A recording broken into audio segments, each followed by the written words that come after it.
बरेली मंडल की स्वास्थ्य व्यवस्था में बड़ा बदलाव होने जा रहा है। 300 बेड वाले अस्पताल को public private partnership PPP model पर संचालित करने के प्रस्ताव पर गंभीर मंथन शुरू हो गया है। मंडलीय समीक्षा बैठक में इस मुद्दे पर चर्चा हुई और 10 फरवरी को विस्तृत बैठक बुलाने का निर्णय लिया गया। बरेली देहात के थाना सिरौली क्षेत्र में युवक विनोद की पीट कर हत्या के मामले में पुलिस ने बड़ी कार्रवाई कर मुख्य आरोपी राशिद को मुठभेड़ के दौरान घायल अवस्था में गिरफ्तार कर लिया। पुलिस के मुताबिक विनोद को गांव के ही 3 युवकों ने गुरगांवा ले जाकर बेरहमी से पीटा और छत से धक्का दे दिया, जिससे उसकी मौत हो गई। चेकिंग के दौरान आरोपी बिना नंबर प्लेट की बाइक से भागते नजर आए और पुलिस पर फायरिंग कर दी, जिसमें एक पुलिसकर्मी घायल हुआ है। जवाबी फायरिंग में राशिद के पैर में गोली लगी और उसे गिरफ्तार कर लिया गया।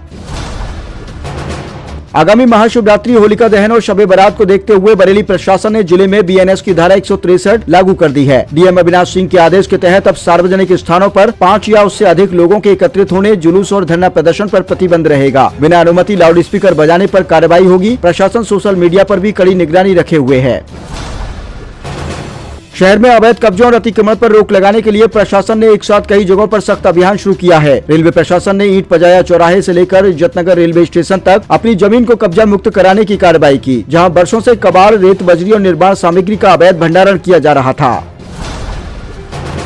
शबे बारात के मौके पर देश भर सहित बरेली में भी मुस्लिमों ने पूरी अकीदत के साथ रात में इबादत की। मस्जिदों में विशेष नमाज अदा की गई, वहीं कब्रिस्तानों में अपने मरहूमों की मग़फ़िरत के लिए दुआएं की गयी। शहर की प्रमुख मस्जिदों में कुरान ख्वानी, नफल नवाज और तौबा इस्तग़फ़ार का सिलसिला देर रात तक चलता रहा। अकीदत बंदों ने अल्लाह से मुल्क में अमन, चैन, भाईचारे और खुशहाली की दुआएं मांगी। बरेली रेंज में अपराध पर प्रभावी नियंत्रण को लेकर DIG अजय कुमार साहनी ने पीलीभीत, बरेली, बदायूं और शाहजहांपुर के वरिष्ठ पुलिस अधिकारियों के साथ समीक्षा बैठक की। बैठक में फरार अपराधियों की गिरफ्तारी तेज करने, गैंगस्टर, गुंडा एक्ट और गौवध निवारण अधिनियम के तहत सख्त कार्रवाई करने के निर्देश दिए। महिला सुरक्षा मिशन शक्ति अभियान और SC/ST मामलों पर विशेष जोर दिया गया। मुख्यमंत्री योगी आदित्यनाथ की मौजूदगी में लखनऊ में उत्तर प्रदेश फार्मा कॉन्क्लेव 1.0 का शुभारंभ हुआ। केंद्रीय स्वास्थ्य मंत्री JP नड्डा वर्चुअल माध्यम से शामिल हुए। कॉन्क्लेव में फार्मा, मेडिकल डिवाइस और मेडटेक सेक्टर में निवेश को लेकर कई MOU साइन किए गए। CM योगी ने कहा कि नोएडा इंटरनेशनल एयरपोर्ट के पास 350 एकड़ में मेडिकल डिवाइस पार्क और 1200 करोड़ का मेडटेक सेंटर ऑफ एक्सीलेंस विकसित किया जा रहा है। समाजवादी पार्टी के राष्ट्रीय अध्यक्ष अखिलेश यादव ने BJP पर फॉर्म 7 के दुरुपयोग के जरिए PDO और मुस्लिम मतदाताओं के वोट काटने का आरोप लगाया। उन्होंने दावा किया कि हर विधानसभा में 6000 से 32,000 वोट काटने का टारगेट तय है। अखिलेश यादव ने चुनाव आयोग से भी सभी जमा फॉर्म 7 रद्द करने, AI से जांच कराने और दोषियों पर FIR दर्ज करने की मांग की है।